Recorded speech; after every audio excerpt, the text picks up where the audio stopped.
सारे घरां दे विच बजुर्ग आ, रिश्तेदारां च है, आपां अपने बजुर्गों की मदद करिए, अपने की भी करिए, गुआढ़ियां की भी करिए। इत्थों तक भी महाराज कहते हैं, कहते पशु पक्षी जानवर कोई भी तुहानूं तड़फदा दिख जाए ना, तुसीं उस दी भी मदद कर सकते हो। कि पातशाह कहते उसनूं स्वर्गां तक पहुँचाउण दी तुहाडी जिम्मेवारी बनती है। पर सानू आप नहीं पता असीं किदां जावांगे, असीं किसी नूं की भेजांगे, है ना। इस करके गुरमुख प्यारिओ एक ये पॉइंट के उत्ते आपां अज 15-20 मिनट जरूर विचार करांगे। हुण जिहड़ा अगला जन्म है वो साडे अपने हत्थ दे विच है। अगला जन्म तुसीं किस थां ते लेना, किस जून दे विच जाना। पातशाह कहते तेरे अपने हत्थ दे विच है अगला जन्म। हुण गुरमुख प्यारिओ इत्थे संगत ने कहना वीर जी जे अपने हत्थ दे विच जन्म है फिर कुत्ते बिल्ली घोड़े कौन बनूगा, नहीं कोई बनना, नहीं किसी का दिल करना ना। पर गुरमुख प्यारिओ सानू पता नहीं असीं कदों बन जाने अगला जन्म, असीं किस तरीके नाल ग्रहण कर लेंगे, अगला जन्म किस तरीके नाल धारण करते हैं सानू पता नहीं। पर पातशाह कह रहे हैं अगला जन्म पुत तेरे अपने हत्थ दे विच है। एक चीज़ होर मेरे मालिक ने बड़ी अजीब आखी है। पातशाह कहते जे एक कर्मां की गल आ गई, आपां मालिक नूं दोष दे दिंदे आ कि मेरे मालिक ने माड़े कर्म लिख दिते, कह दिंदे आ आपां मैं रब दा पता नहीं कि बुरा कीता, मेरे इन्ने माड़े कर्म लिखे है। पर बापू कहता है कि मैं तेरे माड़े कर्म नहीं लिखता, अपने कर्म असीं आप लिखते हैं। जां किसी दे चंगे है जां किसी दे मंदे है, वो असीं आप लिखी है, चंगे भी आप लिखे है ते मंदे भी आप लिखे है। इत्थे भी संगत ने कहना है कि वीर जी फिर माड़े कर्म कौन लिखूगा, क्यों लिखूगा कोई जे अपने हाथ दे विच है। गुरमुखो असीं अज्ञानता वस होके माड़े कर्म लिख जाते हैं। पर भगत फरीद सानू समझा रही है, वो भलिया जे तू अकल वाला है, जे तू सियाणा है, जे तू सचज्जा है, पहला ते जो होना सी हो गया, हुण ते ना तू ना माड़े लेख लिख, हुण ते तू चिट्टे कर लै। पातशाह गुरबाणी च दसदे है जे तू अकल लतीफ काले लिख ना लिख। पातशाह कहते काले ना लिख, जे तू अकल वाला है हुण भी तू सियाणा बन जा। हुण किदां बणीए, किदां असीं अपने लेख लिखते हैं, किदां असीं बजुर्गों का मरण के समय अंतिम समा संभालना है। जिद्दां आपां कई बार विचार करते हैं, संगत दे विच भी गुरमुख भी सारे कहते हैं कि अमृत वेले नूं सामभना चाहिए। ठीक है, अमृत वेले नूं जरूर सामभना चाहिए, पर अमृत वेले दे नाल नाल गुरमुख प्यारिओ दास वल्लों बेनती है कि आपां अंतिम वेला भी जरूर संभालीए। जिहड़ा अंतिम वेला हुंदा है ना साडे किसी भी संगी साथी का हो रहा है, उस दे उत्ते जोर दे दो, पहरा दे दो, उस दे उत्ते एक दिन लग सकता है, 2 दिन लग सकता है, 4 दिन लग सकते हैं। 4 दिनों के विच असीं अपने जीवन साथी का जो भी साडा संगी साथी है उसकी आपां हैल्प कर सकते हैं। किदां करें? हुण हैल्प करने लई पातशाह सानूं एक चीज़ दसदे है, कहते पुत जिहड़ा तेरा अगला जन्म है वो तेरे ते निर्भर है कि तू कित्थे जाना, अपने ते किदां। पातशाह कहते जिहड़ा तेरा लास्ट श्वास है ना, जो तू लास्ट श्वास लेगा उस वेले जो तू सोच लिया तेरा उही अगला जन्म है। कोई नहीं तेनू हिला सकता कि तेरा अगला जन्म कोई चेंज नहीं कर सकता। जे तू लास्ट श्वास दे विच पुत्तां दे विच प्यार पा लिया, औलाद दे विच प्यार पा लिया, पातशाह कहते तेरा अगला जन्म सूर दा है। जे तू किते लास्ट श्वास दे विच माया तेरे अंदर वस गई, पातशाह कहते अगला जन्म तेरा सर्प दा है। जे किते तेरे दिमाग दे विच की बस गया, मकान बस गया, कहते तेरा अगला जन्म प्रेत का है। हुण ये जन्म का अगला दबाउणा जन्म ਅਸੀਂ ਜ਼ਿਆਦੇ ਭਾਗੀਦਾਰ ਆ ਗੁਰਮੁਖ ਪਿਆਰਿਓ ਉਸ ਜੀਵ ਦੇ ਨਾਲ ਜਿਹੜਾ ਅੰਤਮ ਸਵਾਸਾਂ ਤੇ ਮੌਤ ਦੇ ਵਿਚਾਲੇ ਲੜਾਈ ਲੜਦਾ ਹੈ ਨਾ, ਉਸ ਦੇ ਨਾਲੋਂ ਜ਼ਿਆਦੇ ਭਾਗੀਦਾਰ ਅਸੀਂ ਆ। ਉਹ ਕਿੱਦਾਂ? ਹੁਣ ਬੇਬੇ ਪਈ ਹੈ ਇੱਥੇ ਬਿਮਾਰ ਹੈ, ਅੰਤਮ ਸਵਾਸਾਂ ਤੇ ਹੈ, ਕੁੜੀਆਂ ਬੁਲਾ ਲਈਆਂ, ਬੇਬੇ ਮੌਤ ਦੇ ਜੀਵਨ ਦੇ ਵਿੱਚ ਲੜਾਈ ਲੜ ਰਹੀ ਹੈ। ਕੁੜੀ ਆਈ ਹੈ, ਬੇਬੇ ਕਹਿੰਦੀ ਹੈ ਦੇਖੀ ਬੇਬੇ ਤੇਰਾ ਦੋਹਤਾ ਆਇਆ ਹੈ, ਪਛਾਣੇਗੀ ਇਸ ਨੂੰ? ਉਹ ਭਲਿਆ ਉਹ ਤੇ ਮੌਤ ਤੇ ਜ਼ਿੰਦਗੀ ਦੀ ਲੜਾਈ ਲੜ ਰਹੀ ਹੈ। ਉਸ ਦੇ ਕੋਲ ਬਹਿ ਕੇ ਤੂੰ ਕਹਿ ਦੇ ਵਾਹਿਗੁਰੂ ਵਾਹਿਗੁਰੂ, ਤਾਂ ਕਿ ਉਹ ਅੰਤਮ ਸਵਾਸ ਦੇ ਉੱਤੇ ਉਸ ਦੇ ਮੁਖ ਦੇ ਵਿੱਚੋਂ ਕਿਤੇ ਵਾਹਿਗੁਰੂ ਨਿਕਲ ਜਾਵੇ, ਕਿਤੇ ਉਹ ਅੰਤਮ ਸਵਾਸ ਵਾਹਿਗੁਰੂ ਕਹਿ ਦੇਵੇ, ਕਿਤੇ ਉਹ ਮਾਲਕ ਦੇ ਨਾਲ ਮਿਲਾਪ ਹੋ ਜਾਵੇ। ਅਸੀਂ ਅਗਿਆਨਤਾ ਦੇ ਬਸ ਬੇਬੇ ਤੇਰਾ ਪੋਤਾ ਆਇਆ, ਬੇਬੇ ਤੇਰੀ ਦੋਹਤਾ ਆਇਆ, ਗੁਰਮੁਖ ਪਿਆਰਿਓ ਉਸ ਦੀ ਲਿਵ ਨੂੰ ਤੋੜ ਕੇ ਇੱਧਰ ਲੈ ਆਉਂਦੇ ਆ। ਹੁੰਦਾ ਨਾ ਇੱਦਾਂ ਹੀ ਗੱਲ ਕਿ ਅਗਿਆਨਤਾ ਦੇ ਬਸ ਪਤਾ ਨਹੀਂ ਸੀ, ਪਰ हमने गलती करनी। साडा बजुर्ग ऐदा अंतम सवासां दे उत्ते है, असीं नहीं किसी दोते पोते तो कुछ नहीं लेना। की करना? अपने परिवार के मैंबरां दी ड्यूटी ला दो अद्धा घंटा कि तुसीं इस दे कोल बैठ के सिमरन करना है। बस अद्धे घंटे बाद ड्यूटी चेंज कर दो, दूजे परिवार का मैंबर ला दो, तीजा ला दो। साडा मैंबर एक दिन 2 दिन 4 दिन रहूगा, जो 4 दिन रुकता है उस कोले सिमरन करो, उस दे मुख दे विचों सह सवाल निकलना शुरू हो जाएगा, वाह गुरु वाह गुरु। जदों हो जाएगा अंतम समास होएगा, गुरमुख प्यारे वो मालक के चरणों दे विच जाएगा। असीं इस तरीके नाल साडे बजुर्गों की हैल्प कर सकते हैं। अते ये भी इतों तक भी भाई साहब भाई सेवा सिंह जी उन्होंने वीडियो देखी, बड़ा समझाते थे कि कहते तुसीं रस्ते च जाते हो, कोई पशु तड़कता है, कोई पक्षी तड़कता है, कोई कुत्ता बिल्ला तड़कता है, उहदे कोल 10 मिनट खड़ जाओ, 10 मिनट खड़ के कोल उहदे कोल भी नाम सिमरन जपना शुरू कर दो। उस नूं भी गुरमुख प्यारो असीं अंतम मदद दे सकते हैं। ये है साडे गुरु की मत।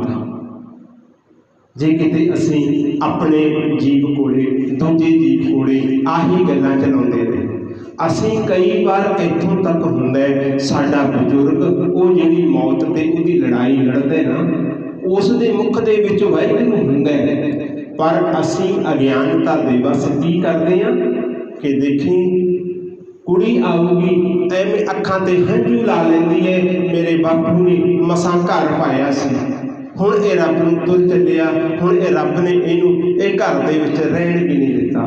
बापू जी उधरों लिव नूं तोड़ के घर दे विच ले जाए, उधरों लास्ट सवास हो गया, बापू नूं अगला जन्म भूतां दा दिता। ये असीं अज्ञानता दे बस करदे हां, अगे बस ते आपां गंढ दे लईए, लोक लज्जा तो उत्ते उठ जाइए, लोक लज्जा तो उत्ते उठ जाइए। कोई भी परिवार का मैंबर आवे, असीं नहीं रोण देना, कह दो असीं नहीं रोण देना, तुसीं कुछ नहीं लगदे इस दे, उन्ना चिर लगदे सी जिन्ना चिर ये साडे कोल सी। हुण ये चले है, हुण आपां इस दी मदद करनी है। गुरमुख प्यारिओ, दास दी माता पिछले साल 11वें महीने दे विच प्राण छड्डे सी। असीं सारे परिवार ने ड्यूटियां ला लियां सी, एकदम अद्धा घंटा उहदे कोल बैठ के सिमरन कीता। रात नूं 9 बजे उन्होंने प्राण त्यागे, उस वेले सिमरन चल रहा सी। सिमरन चलण तो बाद सारी रात सिमरन चलता रहा, दूजे दिन 12 बजे तक संस्कार नहीं किया। तुहाडे वर्गे गुरमुख दूजे पिंडां वाले संगी आ गए, स्पीकर ला लिया, उन्नी देर सिमरन ही चलता रहा। बड़ा रौला पाया पिंड वालियां ने कि इन्हां ने नवां काम चला दिता, ये किसी को रोन नहीं देंदे, कुड़ी नूं ये इंज नहीं कर दिंदा, ये इंज नहीं कर दिंदा, पर असीं नहीं किसी की परवाह नहीं। असीं सिमरन कीता, सिमरन करते करते सवास से शमशान घाट तक लेके गए। उत्थे गुरु मर्यादा के अनुसार कोई ये ठूठे ठाठे नहीं भन्ने, कोई घड़े घोड़े नहीं भन्ने, ऐसे लैके गए, अरदास की, संस्कार किया, वापस आ गए। ऐदां करो पैरो असीं अपने जीवां की मदद कर सकते हैं, तुसीं भी करनी है। अगला हुण आ गया अपना जन्म कि साडा जन्म किवें होऊगा, जां असीं जन्म ते आ गया इहदे विच कि असीं माड़े लेख साडे कौन लिखदा है। आपां रब नूं दिंदे हां, आपां नूं पातशाह गुरबाणी च दसदे है दद्दा दोष ना देई करते, कहते तू करते पुरख नूं दोष ना दे भलिया, दोष तेरे अपने कर्मां दे जिहड़े तू लिखे ने, तां तैनूं ये दुख मिल रहे आ, तां तू कलेश दे विच फसिया होया, ये तां मिल रहे आ, तेरे अपने कर्म ने। दद्दा दोष ना देई करते, दोष कर्मा अपनिया, जो मैं किया सो मैं पाया, दोष ना दीजे आग न जना, होर नूं दोष ना दे, दोष तेरे कर्मां दे। हुण असीं किद्दां माड़े कर्म लिखते हैं, माड़े कर्म असीं किद्दां लिखते हैं। हुण की होया, गवांढी दे नाल साडी बनदी नहीं, असीं गवांढी सानूं दिखिया दिखाई दिता, साडे अंदर दे चल पिया कि मैनूं क्यों दिखाई दिता, इहदी वट किवें वड्डां, इहदी लत्त किवें वड्डां, ईरखा साडे मन दे विच चल पई, असीं उहदा माड़ा सोचना शुरू कर दिता। वो नाल दी नाल साडे मत्थे दे उत्ते पट्टी है, जिहड़ा असीं सोचिया वो नाल दी नाल टैप हो गया। पातशाह ने दस्सिया गुरबाणी दे विच, कहंदे तेरे अपने हत्थ दे विच कलम है, तेरे अपने कोल पट्टी है, उत्ते लिख भी कहंदे तू रहे, कोई होर नहीं लिखदा। पातशाह दसदे है आपे पट्टी कलम आप उपर लिख भी तू, कहंदे तू लिख रहे उत्ते चंगे भी ते माड़े। हुण चंगे माड़े किदां हो गए, सानू गुरु ग्रंथ साहिब सुझा दे रहे हैं कि भलिया तू कदे भी किसी का बुरा सोचना नहीं, तू कदे किसी का बुरा करना नहीं, तू कदे किसी का बुरा देखना नहीं, कदे बुरा सोचना नहीं, पर असी कर लेंगे हैं। फिर पातशाह सानू कहते हैं, कहते जे तू किसी का बुरा कर लिया, अगले का होवे या ना होवे वो बाहर की गल है, तेरे करे तो होना भी कुछ नहीं, कागां दे करे तो ढगे नहीं मरन लगे, तेरे सोचने नाल किसी का बुरा नहीं होने लग्या, पर तेरा जरूर मालिक कहते हो जाएगा, तेरा बुरा जरूर हो जाना। ऐसे चंगा ला लो, पातशाह कहते तू किसी का चंगा सोच लेगा, अगले का चंगा होवे या ना होवे वो बाद की गल है, कहते तेरा चंगा जरूर हो जाना। इस करके गुरु प्यारिओ असी कदे किसी का मंदा नहीं सोचना, कदे किसी का बुरा नहीं सोचना, कदे भी किसी को अपने चित्त दे विच घिरना नहीं करनी, किसी को फिक्का नहीं बोलना, किसी दे नाल ईर्खा नहीं करनी, दुविधा नहीं करनी, बैर नहीं करना, विरोध नहीं करना। जे किते असी फिर भी बांझ ना आए, असी फिर भी ना हटे, तां मेरे पातशाह ने स्पष्ट कर दिता गुरबाणी दे विच, कहंदे पुत फिर तैनूं सज़ा मिलनी है। सज़ा पातशाह किहड़ी सज़ा, कहंदे तैनूं सज़ा मिलनी है, फिक्का बोलेगा तां भी सज़ा, दुविधा करेगा तां भी सज़ा, निंदा करेगा तां भी सज़ा। सानू गुरमुखो ये काम करन दे नाल तीन तरह का घाटा पैंदा है। ਜਿਹੜੇ ਸਵਾਸਾਂ ਦੇ ਵਿੱਚ ਅਸੀਂ ਕਿਸੇ ਦੀ ਨਿੰਦਿਆ ਕਰਦੇ ਹਾਂ, ਉਹਨਾਂ ਸਵਾਸਾਂ ਦੇ ਨਾਲ ਅਸੀਂ ਕੀ ਕਰਨਾ ਸੀ, ਜਪਣਾ ਸੀ ਵਾਹਿਗੁਰੂ, ਅਸੀਂ ਉਸ ਡਾਢੇ ਨੂੰ ਯਾਦ ਕਰਨਾ ਸੀ, ਅਸੀਂ ਉਹ ਮਾਲਿਕ ਨੂੰ, ਉਸ ਗਸਾਈ ਨੂੰ ਯਾਦ ਕਰਨਾ ਸੀ, ਪਰ ਉਹਨਾਂ ਸਵਾਸਾਂ ਦੇ ਨਾਲ ਅਸੀਂ ਨਿੰਦਿਆ ਸ਼ੁਰੂ ਕਰ ਦਿੱਤੀ। ਹੁਣ ਉਹ ਸਵਾਸਾਂ ਦਾ ਕਰਜ਼ਾ ਸਾਡੇ ਉੱਤੇ ਚੜ੍ਹਨਾ ਸ਼ੁਰੂ ਹੋ ਗਿਆ। पहली गल कर्जा चढ़ गया, दूजी गल हुण जिहड़ा असी उस निंदिया की, पातशाह कहते जिहड़ा निंदिया करदा है वो भवजल दे विच डुब जाएगा, जिसदी निंदिया हुंदी है उसने पार हो जाना। दूजा असी की कर लिया, अपने आप नूं टोआ पुट लिया, आपां ने उत्थे डुब जाना। हुण तीजा पॉइंट आ गया। तीजा पातशाह कहते हुण तैनूं पुत सज़ा भी मिलनी है। मालिका मैनूं हुण सज़ा करनी, किहड़ी सज़ा, मैं की कीता? पातशाह कहते निंदा कीती है। पातशाह किहदी निंदा करां ते किहदी छड्डां मैं? बापू कहते किसी दी भी ना कर, निंदा किसी की भी चंगी नहीं हैगी। गुरबाणी गुरु का फरमान है, निंदा भली किसी की नहीं। कहते निंदा किसी की चंगी नहीं, निंदा भली किसी की नहीं। बापू जिहड़े करते ने ये कौन ने? कहता ये मूर्ख ने। मूर्ख कहते मुग्ध नूं। मनमुख कहते हैं जिहड़ा मन की मत मंगल चल पिया, गुरु की मत नहीं लई। पातशाह कहते मनमुख मुग्ध करन। कहते मनमुख ते मुग्ध ये निंदिया करते हैं। पातशाह जी निंदिया होगी कोई सजा? पातशाह कहते होएगी कि? पातशाह कहते मूँह काले तिन्ना निंदकां। कहते दरगाह दे विच जाके तेरा मूँह काला किया जाना ਅਤੇ ਤੈਨੂੰ ਉਸ ਤੋਂ ਬਾਅਦ ਨਰਕਾਂ ਦੇ ਵਿੱਚ ਸੁੱਟਿਆ ਜਾਣਾ। ਕੱਲੇ ਨਰਕ ਵੀ ਨਹੀਂ ਆਖੇ ਮੇਰੇ ਬਾਪੂ ਨੇ ਇੱਥੇ ਕਹਿਤਾ ਘੋਰ ਨਰਕ। ਇੱਕ ਤੇ ਨਰਕ ਹੈ ਨਾ, ਇੱਕ ਘੋਰ ਨਰਕ। ਕਹਿੰਦੇ ਘੋਰ ਨਰਕਾਂ ਦੇ ਵਿੱਚ ਸੁੱਟਿਆ ਜਾਣਾ। ਗੁਰਬਾਣੀ ਗੁਰੂ ਦਾ ਫਰਮਾਨ ਹੈ, ਨਿੰਦਾ ਭਲੀ ਕਿਸੇ ਕੀ ਨਹੀਂ, ਮਨਮੁਖ ਮੁਗਧ ਕਰਨ, ਮੂੰਹ ਕਾਲੇ ਤਿੰਨਾ ਨਿੰਦਕਾਂ, ਨਰਕੇ ਘੋਰ ਭਵਨ। कहते घोर नरकों के विच पएगा पुੱਤ।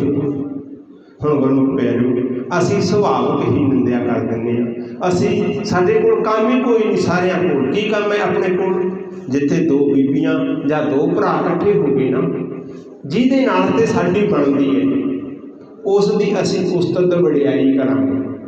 जिहदे नाल साडी नहीं बनदी ओहदी असी निंदिया चुगली बैर ते विरोध करांगे। ये काम है गुरमुख। पर पातशाह सानू कहते पुੱਤ तू आए है मैनू मिलण दे लई, तू आए है जन्म नूं सफला करन दे लई। जे तू मैनू मिलना चाहुंदा है, जे तू जन्म सफला करना चाहुंदा है, ये दोनों चीज़ां छड्ड दे, दोनों चीज़ां त्याग दे। किहड़ियां किहड़ियां? पातशाह कहते हैं उस्तत निंदा दोहें त्याग। कहते ये दोवां नूं त्याग दे। खोजो पद नरवाना। पद कहते हैं रस्ते।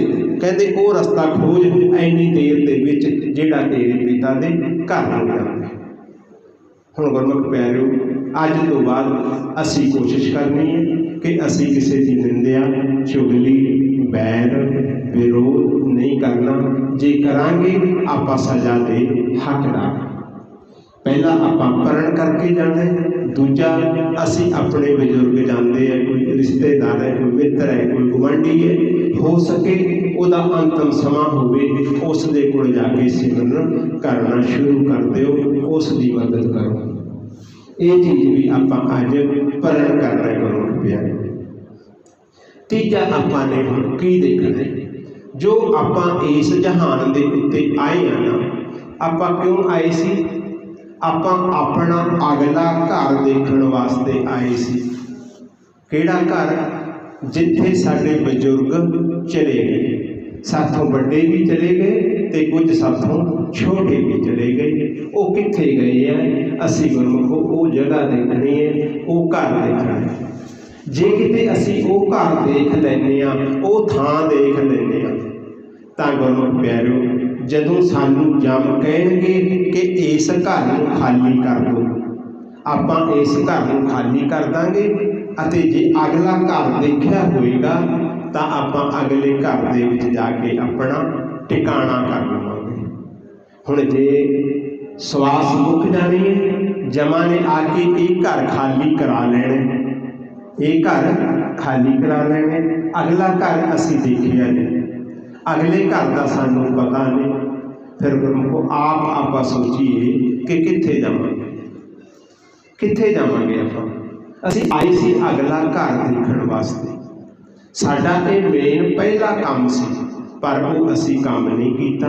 असी इसे घर नूं तेल फलेल ला के इस नूं सवारन ते लगे हाँ, इस नूं शंगारन ते लगे हाँ, पर अगला घर नहीं देखिया। पातशाह कहंदे जिहड़ा घर छड्ड के जाना उहनूं सवार दे, जिहड़े च जाके ते वसण है उहदा तैनूं पता तक नहीं।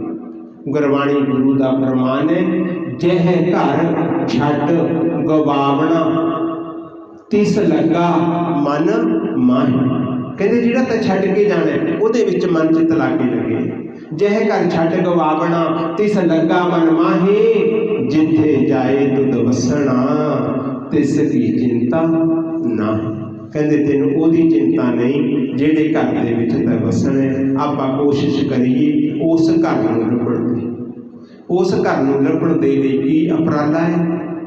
पातशाह कहते पहला इस घर दे विचों मुक्त होना सिख जा, इस घर नूं जिउंदे जी छड्डना सिख जा। जदों गुरमुखो असीं जिउंदे जी इस घर नूं छड्डना सिख गए ना, फिर असीं आराम नाल अगले घर दे विच अपना आउणा जाना बना लांगे। आराम नाल जिहड़े गुरमुख ने ना उन्होंने अपना बनाया होया आउणा ते जाना। जांदे ते आपां भी इस घर नूं रोज़ छड्ड के आ, आपां भी इस घर नूं सारे छड्ड के जाने आ रोज़, पर आपां अगले घर च नहीं जा सकते। ਉਹ 'ਚ नहीं जा रहे। ਆਪਾਂ क्यों नहीं जा रहे? ਸਾਡੇ ਕੋਲੇ गुरु की मत नहीं। ਆਪਾਂ इस घर ਨੂੰ ਛੱਡ ਦਿੰਦੇ ਆ, ਭਵਜਲ ਦੇ ਵਿੱਚ ਡਿੱਗ ਜਾਂਦੇ ਆ ਜਾ ਕੇ, ਸਾਰੀ ਰਾਤ ਭਵਜਲ 'ਚ ਡੁੱਬੇ ਰਹਿੰਦੇ ਆ, ਸਵੇਰੇ ਫੇਰ ਨਿਕਲ ਕੇ ਆਪਾਂ ਇੱਥੇ ਆ ਜਾਂਦੇ ਆ। ਆਪਾਂ ਗੁਰਮੁਖੋ ਇੱਥੋਂ ਦੇ ਰਹਿਣ ਵਾਲੇ ਨੇ, ਆਪਾਂ ਇੱਥੋਂ ਦੇ ਵਸਨੀਕ ਨਹੀਂ। ਅਸੀਂ ਦੋ ਦੇਸ਼ਾਂ ਦੇ ਵਸਨੀਕ ਹਾਂ। ਦਿਨ ਦੇ ਵਿੱਚ ਅਸੀਂ ਇਸ ਲੋਕ ਦੇ ਵਿੱਚ ਤੇ ਰਾਤ ਨੂੰ ਆਪਾਂ परलोक दे विच चले जाते हैं। सारे आप इत्थे ते अपना सिर्फ पंज भौतिक शरीर हुंदा है, होर नहीं कुछ हुंदा इत्थे। सवेरे आप आके इस पंज भौतिक शरीर दे विच प्रवेश होंदे हैं। जदों असीं आउणे आ ते जदों असीं जाने आ, उस इस वेले दे निजम भी संगतां दे नाल सांझे करांगे।